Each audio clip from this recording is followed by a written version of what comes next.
Oi, Felipe, bom dia.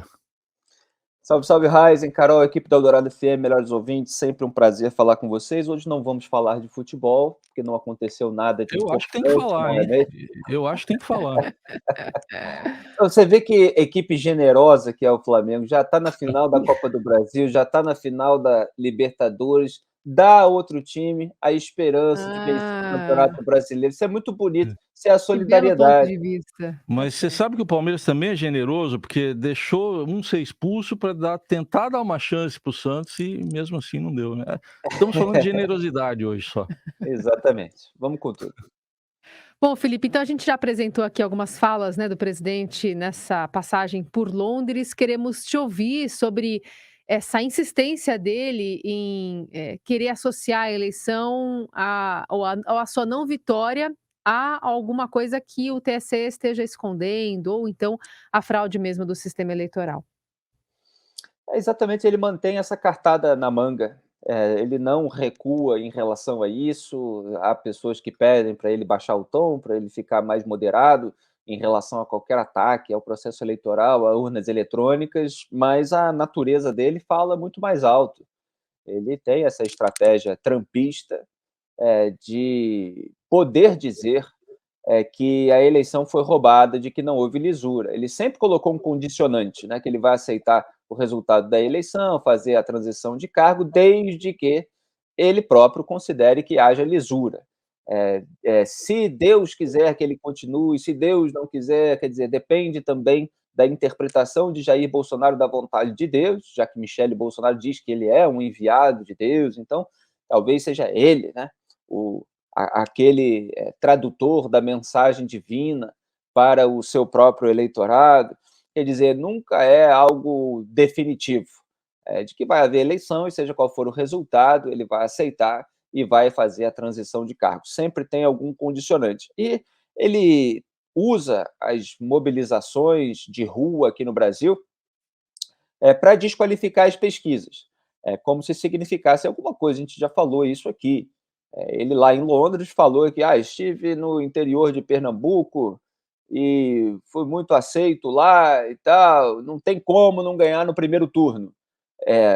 Por causa de uma mobilização de rua no interior de Pernambuco, você dizer que o país continental como é o Brasil eh, tem uma maior fatia do eleitorado votando em você é um problema matemático, né? Não, não faz o menor sentido. Ainda que fosse em São Paulo, que é um estado mais populoso, ainda que fosse no Rio de Janeiro, ainda que houvesse mais de 1 milhão, 5 milhões, 10 milhões de pessoas nas ruas, a gente está num país de 200 milhões. Então, o sujeito pode até ter uma capacidade de mobilização, inclusive, maior do que a dos demais candidatos, e mesmo assim perder, porque os outros candidatos têm mais eleitores. E na hora de apertar o botão na urna, que é o que vale, votam.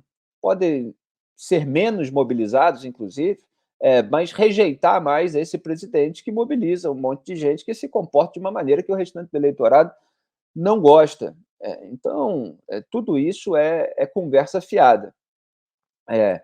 Agora, Jair Bolsonaro foi a Londres para o funeral da Rainha Elizabeth e não pode deixar de constatar o contraste que existe, porque, assim, isoladamente, um líder comparecer ao funeral da rainha, com toda essa repercussão mundial, com toda a vida e a obra que ela deixou, com todo esse legado de quem colocou o seu próprio país à frente dos seus interesses privados, que é algo bastante diferente do que acontece no Brasil.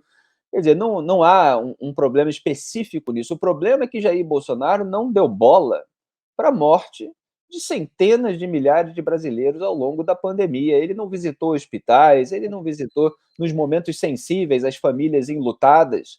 E Essa aí ele vai lá. contradição foi bastante explorada, né, nesse fim de semana, especialmente nas redes sociais.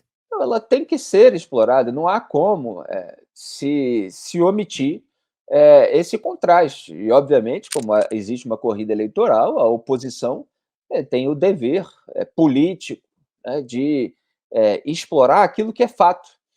O que acontece nessa corrida eleitoral é muito engraçado, porque não é a tradição. Acho que no Brasil tem um grau maior, né, que os candidatos, quando falam sobre os outros, o índice de verdade, né, a gente poderia fazer até um estudo nesse sentido, é muito maior do que quando eles falam sobre si próprios, sobre a sua própria história. Às vezes eu vejo o Lula falando do Bolsonaro, da presidência frágil, do orçamento secreto, da compra de imóveis com dinheiro vivo, uma série de questões que estão corretas. Aí vai o Bolsonaro e fala do Lula, das etapas, como ele foi condenado, como foram manobras jurídicas que o salvaram a respeito disso, algumas questões envolvendo ali o campo dos valores, etc. São descrições muitas vezes corretas. É claro que um sempre acaba atacando mais o outro, distorcendo alguma coisa em seu próprio benefício. Mas em relação ao Bolsonaro, é isso. A claque dele, os propagandistas dele, a militância virtual dele, sempre fizeram chacota da própria cobertura aqui no Brasil a respeito das mortes. Ele falou, eu não sou coveiro, ele falou, e daí? Ele mostrou o seu absoluto descaso, sua falta de empatia. Por que isso? É sempre bom a gente trazer de volta, porque ele não queria que os indicadores econômicos do governo dele baixassem. Então, ele queria que a população brasileira seguisse se comportando dentro do velho normal, como se não houvesse um vírus potencialmente letal em circulação no país, que já tinha deixado um rastro de morte no exterior e que estava começando a deixar aqui, né, se a gente pegar lá no início. Aí foi aumentando o rastro de morte e ele continuando a condenar qualquer tipo de precaução, de cautela, de distanciamento social, ao mesmo tempo em que ele não comprava vacina. Ele atrasou a vacinação, botou o Brasil para o final da fila, ignorou dezenas de e-mails da Pfizer. Quer dizer, tudo era uma contradição absoluta. E a desinformação sobre a vacina gerou agora uma queda na taxa de vacinação no Brasil, inclusive entre crianças. Quer dizer, o Brasil, que vinha combatendo determinadas doenças, agora tem o risco de essas doenças voltarem e terem um grau aí de infecção bem maior. Quer dizer, o presidente que fez tudo isso, ele vai lá para o funeral de uma liderança internacional, faz lembrar, inclusive, o que o Lula fez com o BNDES, por exemplo. A gente vive num país pobre, muita gente de baixa renda, e o dinheiro do BNDES, que é o dinheiro dos brasileiros para ser investido aqui, ele estava indo para o exterior, com o agravante de ir para ditaduras amigas do grupo político do então presidente Lula. Quer dizer, dinheiro para financiar a obra da Odebrecht na Venezuela, dinheiro para financiar o porto de Mariel em Cuba. Então, o dinheiro, em vez de ser investido no Brasil, estava sendo investido no exterior. O Bolsonaro, em vez de colocar a sua compaixão, que ele não tem, a sua empatia, que ele não tem, mas que um presidente da República deveria ter, em relação aos seus compatriotas mortos, famílias enlutadas, etc., ele vai lá para o Reino Unido. E, mesmo assim, se comporta daquela maneira bolsonarista, né? Está lá dando gargalhadas, está lá sem a menor solenidade, está lá fazendo comício eleitoral na sacada. Porque tem ali um pessoal do país embaixo, já está lá gritando um monte de mensagem de campanha. Tem aí a imagem, já está circulando o encontro dele com o rei Charles III, ele encosta no rei, ele dá uma gargalhada e tal, quer dizer, não tem aquela compostura de um líder que está visitando alguém que perdeu a mãe. É um país que está de luto, com filas quilométricas durante dias e dias para o velório da rainha. A gente não pode deixar de constatar essas obviedades, Carol. Sim. E acho que é importante também falar sobre uma manifestação que ele fez nessa entrevista ao SBT sobre orçamento secreto, né? Porque, enfim, falou o que queria ali sobre, enfim, esse discurso eleitoral em relação às urnas eletrônicas e tal, mas ele, por exemplo, admitiu que o orçamento secreto mantém parlamentares beneficiados ocultos, né? Diz que não tem nada a ver com a história, mas a gente sabe que tem, porque esse modelo foi criado por meio de um projeto enviado por ele ao Congresso lá em 2019, após ter Exato. vetado uma proposta anterior e o veto ter sido mantido no legislativo, né. Enfim, ele está falando muito para apoiadores, né, nas redes e também nesses atos oficiosos. Exatamente, ele continua falando aí para apoiadores. Agora, o orçamento secreto é um dos maiores escândalos, se não o maior, dos últimos anos e do governo dele. Isso aconteceu justamente porque ele é um presidente frágil. Aliás, devia ter até trazido aqui um trecho de uma entrevista do Abraham Weintraub. Olha só, o Weintraub se opondo ao Bolsonaro, à família Bolsonaro, dizendo que o bolsonarismo se corrompeu.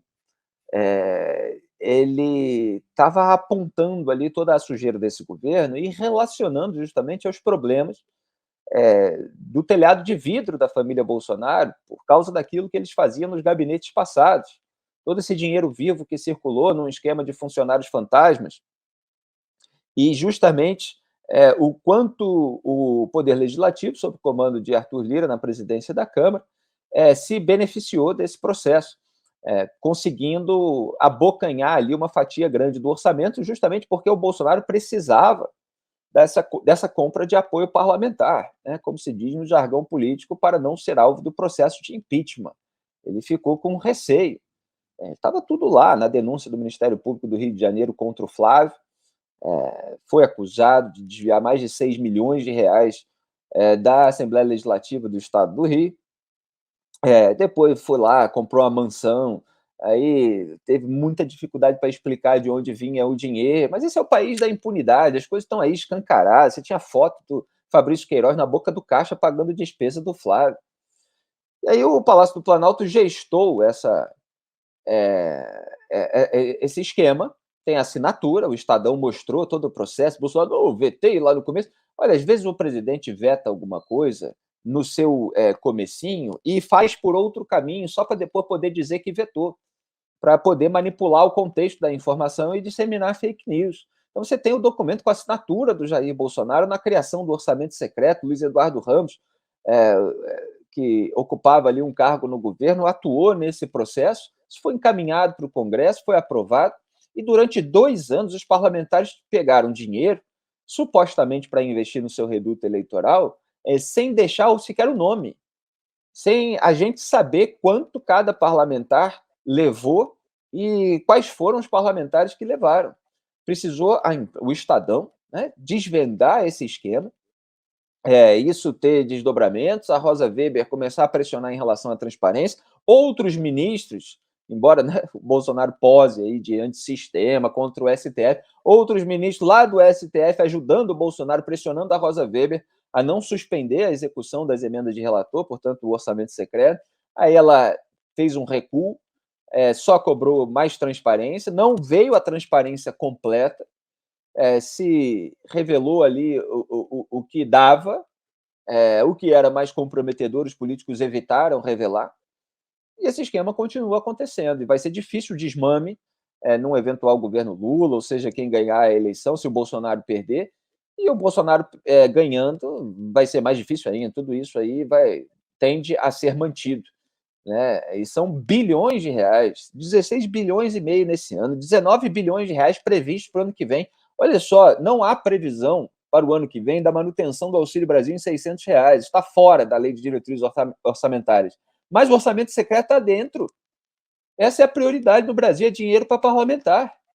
Está cheio de gente aí querendo ser parlamentar, porque ganha um dinheirão, tem mais um monte de penduricalho, auxílio moradia, né? Teve reportagem aí ontem sobre Eduardo Bolsonaro, embolsando aí auxílio moradia, tudo isso.